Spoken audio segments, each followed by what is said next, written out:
तो आज मैं आपको एक अनोखी रहस्यमय कहानी सुनाऊंगा। अगर आप चैनल पर नए हैं तो अभी सब्सक्राइब कर ले तथा कहानी पूरा देखे। अंत में एक अनोखा रहस्य छुपा है। धन्यवाद। तो सुनिए।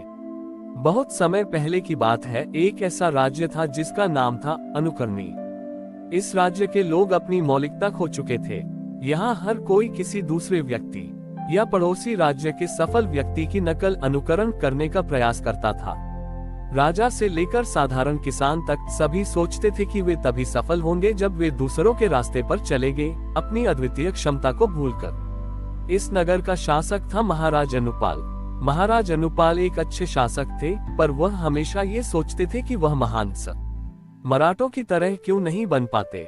वह कभी महाराज राम की तरह शासन करने की कोशिश करते तो कभी महाराज युधिष्ठिर की तरह धर्म स्थापित करने की। इस अनुकरण के कारण उनका अपना राज्य कभी स्थिर नहीं हो पाया। देवलोक में भगवान विष्णु ने ये देखा। उन्होंने देवी लक्ष्मी से कहा, देवी, मैंने सृष्टि की रचना हर प्राणी को अद्वितीय बनाया है। जब मनुष्य अपनी मौलिकता को छोड़कर दूसरों का अनुकरण करता है तो वह न केवल अपने आप को खोता है बल्कि मेरी रचना का भी अपमान करता है। श्री हरि विष्णु ने इस बार एक अत्यंत कुशल वृद्ध लकड़हारा का रूप धारण किया जो नगर में आया। लकड़हारे का नाम था स्वयं। स्वयं अपनी कुल्हाड़ी से एक ही पेड़ की लकड़ी से कई तरह की अद्भुत और अनूठी कलाकृतियां बनाता था, जिनमें कोई भी कलाकृति दूसरी कलाकृति जैसी नहीं होती थी। महाराज अनुपाल ने लकड़हारे स्वयं की प्रसिद्धि सुनी और उसे अपने दरबार में बुलाया। हे लकड़हारे, महाराज ने पूछा, तुम मेरी समस्या का समाधान कर सकते हो। मैं चाहता हूँ कि मैं महाराज विक्रमादित्य जैसा न्यायप्रिय और सम्राट चंद्रगुप्त जैसा पराक्रमी बनूं। मैं हर सम्राट की नीतियाँ अपनाता हूँ, फिर भी सफल क्यों नहीं हो पाता। मेरी गलती कहाँ है। लकड़हारा स्वयं ने अपनी कुल्हाड़ी नीचे रखी और कहा, महाराज, मेरी कुल्हाड़ी एक ही लकड़ी से काम करती है, पर मैं कभी भी एक ही लकड़ी से दो समान कलाकृतियां नहीं बनाता। क्या आपने कभी जंगल में दो पत्ते, दो कंकड़ या दो पेड़ एक जैसे देखे हैं? उद्धरण चिन्ह। महाराज ने कहा, नहीं, प्रकृति में सब कुछ अलग है। तो फिर? लकड़हारा ने पूछा, आप क्यों उम्मीद करते हैं कि आप किसी दूसरे व्यक्ति की तरह बनकर सफल होंगे? महाराज राम का अपना समय था, उनका अपना स्वभाव था। आप महाराज राम का अनुकरण कर सकते हैं, पर आप स्वयं नहीं बन सकते। महाराज अनुपाल ने कहा, पर यदि मैं दूसरों की सफलता की नीतियों का पालन नहीं करूंगा तो मुझे सफलता कैसे मिलेगी? लकड़हारा स्वयं ने एक बड़ा बेतरतीब लकड़ी का लट्ठा उठाया और महाराज को दिया। उसने कहा, महाराज, आप इसे देखिए, इसमें कहीं भी कोई कलाकृति छिपी नहीं है, पर जब मैं इसे अपने हाथ में लेता हूँ तो मैं इसे देखकर यह नहीं सोचता कि मुझे इससे किसी और की कलाकृति की नकल करनी है। मैं बस ये देखता हूँ कि इस लकड़ी के भीतर, इसके रेशों में, इसकी गांठों में कौन सी कलाकृति पहले से छिपी हुई है जो केवल इसके लिए ही बनी है। लकड़हारा ने आगे कहा, आपका राज्य, आपकी प्रजा और आपका स्वभाव, यही आपकी लकड़ी है। यह अनूठी है। आप दूसरों की नीतियों का अनुकरण करके इस लकड़ी को बिगाड़ रहे हैं। आपको केवल अपने भीतर झांकना है और देखना है कि वह कौन सा अनूठा राजा है जो आपके भीतर छिपा हुआ है। महाराज अनुपाल को ये बात नहीं लगी। उन्हें लगा कि वह जीवन भर दूसरों की नकल करते रहे और अपनी वास्तविक शक्ति को कभी देखा ही नहीं।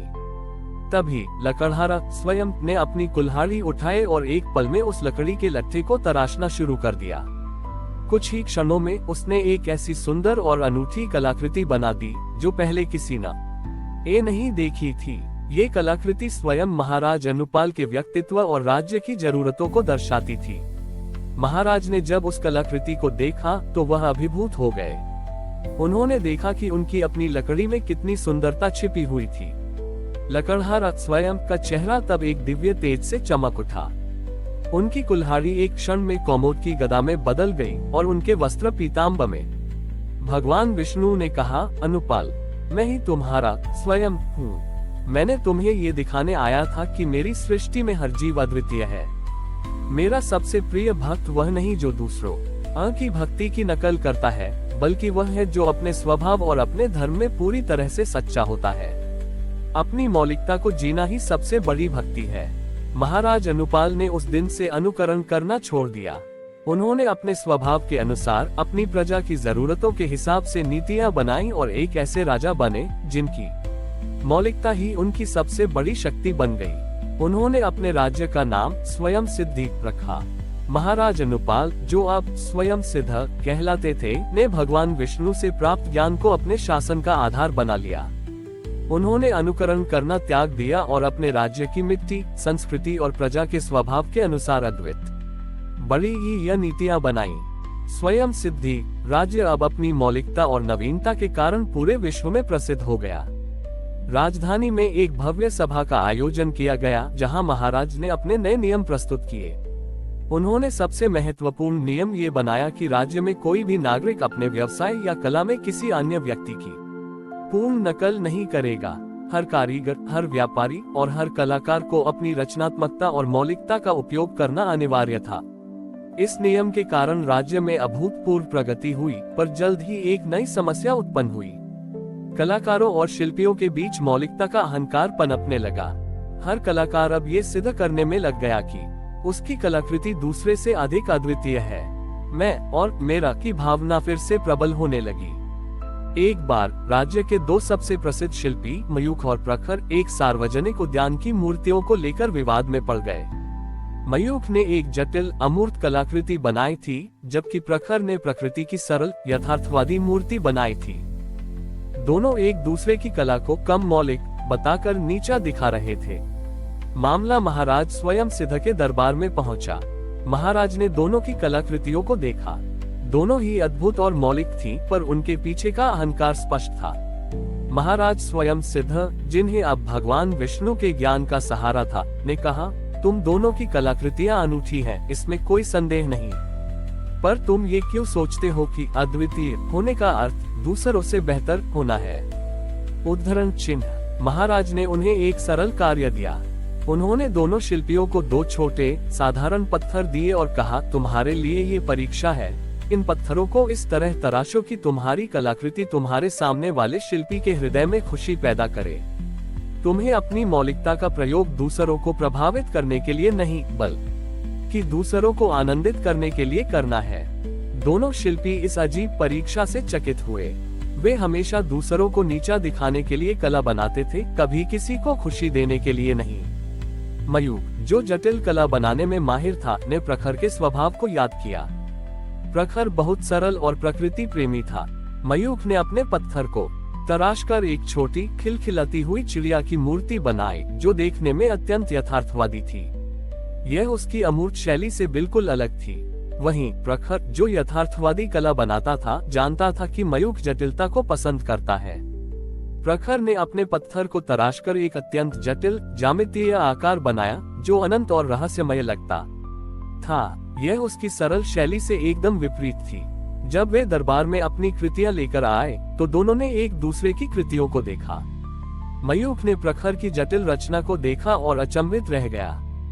उसने कहा, प्रखर, तुमने इतनी जटिलता कैसे साध ली? यह अद्भुत है। प्रखर ने मयूख की चिड़िया को देखा और उसके चेहरे पर मुस्कान आ गई। मयूख, तुम्हारी इस चिड़िया में जो जीवन है, वह मेरे मन को शांत कर रहा है। दोनों ने महसूस किया कि उन्होंने अपनी अपनी कलाकृतियों को अहंकार से मुक्त करके केवल प्रेम और मौलिकता से बनाया था। उन्होंने दूसरों की पसंद का सम्मान किया और उन्हें आनंद देने के लिए अपनी शैली भी बदली। महाराज स्वयं सिद्ध ने मुस्कुराते हुए कहा, यही है मौलिकता की पराकाष्ठा। असली मौलिकता अपने स्वयं को सिद्ध करने में नहीं, बल्कि अपनी अद्वितीय क्षमता का उपयोग सृष्टि में प्रेम और आनंद फैलाने में है। जब तुम अपनी प्रतिभा का उपयोग दूसरों की खुशी के लिए करते हो, तो तुम वास्तव में श्री हरि विष्णु की रचना का सबसे सुंदर अनुकरण करते हो, क्योंकि उनका हर कर्म, हर रचना केवल आनंद के लिए है। उस दिन से स्वयं सिद्धि राज्य ने सीखा कि व्यक्तिगत प्रतिभा का सबसे बड़ा उद्देश्य सामूहिक सुख है, और यही वास्तविक स्वयं सिद्धि है। हमारी और भी आध्यात्मिक एवं अनोखी कहानियां देखने के लिए हमारे चैनल पर जाएं तथा धार्मिक एवं पौराणिक अनोखी कहानियां हमारे चैनल पर है। कृपया जाके देखें तथा हमारे चैनल को सब्सक्राइब करके रखें और वीडियो लाइक जरूर करें। धन्यवाद।